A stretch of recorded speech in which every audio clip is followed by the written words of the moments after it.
sunod na putukan ng baril, ganito ang eksena sa labas ng compound ni Libyan leader Muammar Gaddafi sa Tripoli. Hinahunting nila ang mismong leader at mga kaanak nito. Ilang sandali pa, ganito na ang eksena. Ang mga rebelde napapatalon sa saya, nakudkob na raw nila ang buong compound. Pero ang hinahunting na leader, umiskapo na pala.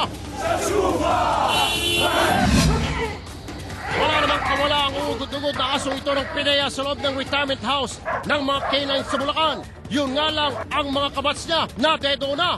Ang problema, balot ngayon sa kontrobersiya ang pagkamatay ng mga mamahaling asong ito sa loob lang ng 10 taon.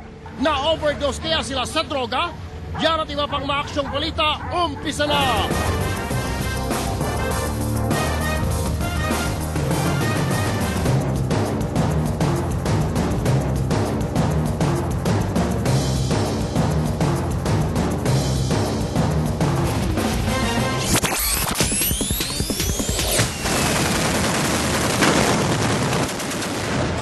Bakbakan sa Libya tuloy pa rin. Compound ng pinatatalsik na leader na si Muammar Gaddafi. Nakugkog na ng mga rebelde. Pinoy engineer na dinukot ng mga rebelde nakaiskapo, sabi ng DFA. Mga swimming pool sa mayayamang lugar sa Alabang binabantayan ng mga otoridad dahil delikado sa dengue. Presyo ng ginto sa world market nagmahal nang magkaaberya ang ekonomiya ng Amerika. Gintong alahas, paano nga ba mapapalago? Kontrobersyal na pagkamatay ng 11 mamahaling aso ng PIDEA, iniimbestigahan na dedo dahil sa kakasinghot ng droga. Sa Action Metro, 2 taong gulang na batang babae sa Navotas na naglalaro lang sa labas ng bahay na shoot sa butas ng tulay at dumiretso sa dagat. Search and rescue operation sa bata tuloy pa rin. Sa QC, 3 hininalang salvage victims pinagkasya sa isang garbage bag. Whether or not, ulanin tayo sa buong linggo dahil kay Bagyong Mina sasagutin.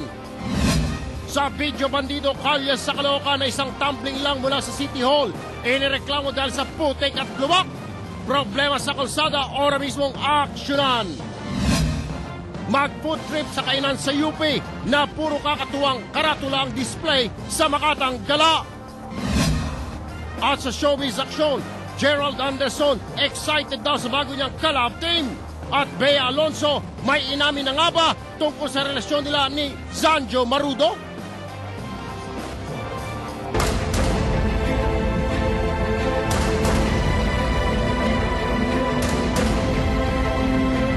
Nako partner ha, mga misis, konting paalala lang po. Huwag ninyong hahayaang maglaro sa labas ng bahay ang inyong mga paslit ng walang kasamang matanda. Sa Navotas kasi higit 1 araw na pong nawawala ang isang 2 taong gulang na batang babae na naglalaro lang sa may tulay. Ang nangyari kasi, Erwin, na-shoot daw sa butas ang bata at diretso bagsak sa dagat. Para sa latest aksyon sa Navotas, may live report si Carla Lim. Carla. Erwin, Cheryl, maalat ang swerte ng Philippine Coast Guard sa paghanap sa katawan ni April. Ang batang nahulog kahapon sa dagat dito sa Navotas West. 6 na oras nilang ginalugad ang pangpang pero hanggang ngayon hindi nila ito makita. Kumpara kagabi, mababa na ang tubig sa dagat sa Navotas. Pero bago pa maipagpatuloy ang paghahanap sa batang si April, kinailangan pang hawiin ng mga Coast Guard ang mga makakapal na kumpol ng water lily. Ang ginawa namin na kinir namin yung water lily para mas madaling malokit yung bata. Hinala ng Coast Guard posibleng naipit sa mga water lily ang katawan ng paslit. Posible ring inanod sa laot ang bata dahil sa lakas ng agos kagabi. Kaya ang mga kaanak ng bata umarkila na ng bangka para hanapin siya sa laot. Pasado 3:00 kahapon nang maglaro si April sa labas ng kanilang bahay kasama ang tiyahin niyang kaedad din niya na si Sam. Pero nang ipasundo sina Sam, wala na si April.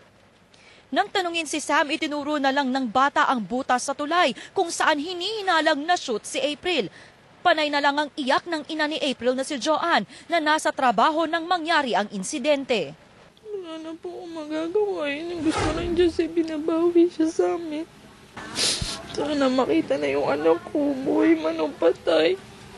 Dismayado naman ang ama ni April. 4 lang daw kasi ang Coast Guard na sumisid sa dagat. Kaya naman pati mga kabarkada niya, binitbit na niya sa paghahanap sa anak.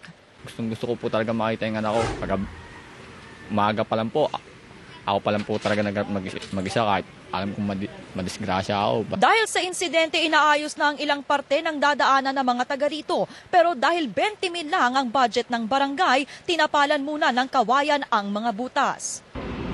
Erwin, dahil nga sa nagdidilim na rin, pansamantala munang itinigil ng Philippine Coast Guard ang kanilang retrieval operation. Pero kung sakali daw na hingiin pa ng barangay ang kanilang serbisyo bukas, pwede nila itong ipagpatuloy. Erwin? Maraming salamat sa iyo, Carla Lim, live mula sa Navotas.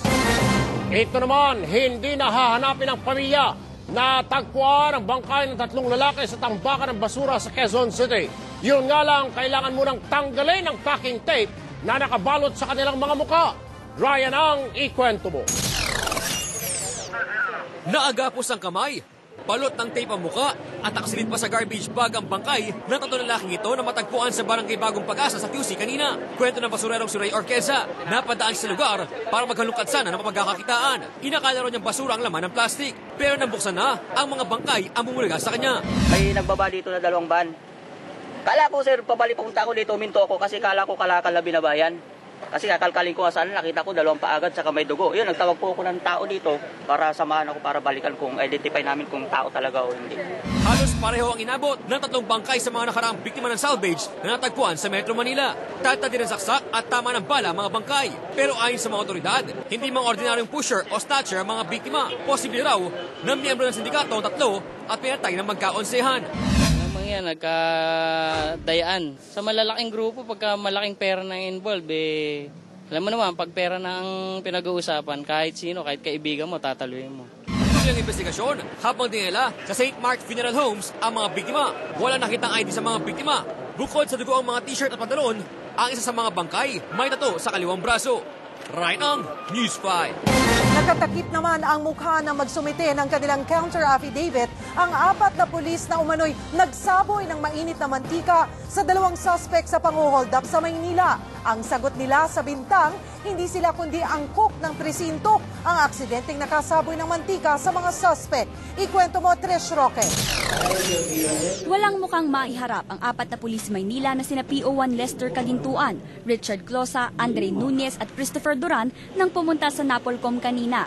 Iniimbestigahan sila dahil sa umano'y pananakit at pagsaboy ng kumukulong mantika sa 2 robbery hold-up suspects na lumapit sa Commission on Human Rights noong August 16. Pero depensa nila, walang katotohanan ang reklamo laban sa kanila. We are now comparing what these people are saying versus dito to sa ating mga police officials plus yung mga credible na witnesses natin. Hindi rin natukoy ng mga complainant na sina Romel Perez at Jerry Diaz sa isang closed-door police lineup ang pinaghahanap pang pulis na sinasabing nagsaboy ng mantika. Ilan yung hinarap sa inyo? 6 eh. 6. Doon sa 6 na yun, wala? Wala po. Ayon sa abogado ng 4 na MPD Police, ang cook ng presinto sa Blumentritt ang aksidenteng nakapagsaboy ng mantika. Nakatayo raw sa tabi ng lutuan ng mga suspect nang biglang matapo ng mantika. Talagang he's bent on saying na siya ang nakapaso talaga dahil nakita ko pa yung paso niya. Aksidente lang daw kayong nabuhusan. Nakamit ka naman. Sa kabila nito, desidido pa rin ang Commission on Human Rights na hanapin ang lahat ng mga pulis na sangkot sa insidente. Ipinatawag na rin sa Regional Investigation Division ng NCRPO ang 4 na MPD Police, maging ang cook ng presinto para magbigay ng kanilang pahayag.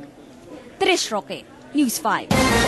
Susunod sa aksyon, isa na namang bata patay sa dengue. Mga swimming pool sa Alabang na posibleng pamugaran ng lamok, binabantayan na rin. Compound ni Libyan leader President Muammar Gaddafi nakubkob na ng mga bandido. Pinoy engineer na dinukot sa Tripoli nakatakas. Maputing at malubak na kalye sa barangay 12 sa Caloocan. Mitsa raw ng baha sa lugar. Ang ora mismo nating aksyon sa Video Bandido. Sa last part ng ating aksyong exclusive mga Pinoy sa Malaysia, madali raw makapag-renew ng visa dahil nakakapaglagay sa mga otoridad.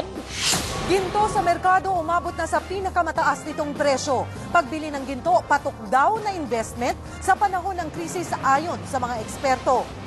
2 lindol yumanig sa Amerika, ilang gusali na bitak. At tindahan ng burger sa QC na sikat sa mga pilosopo nitong karatula pinasyalan ni Makatanggala.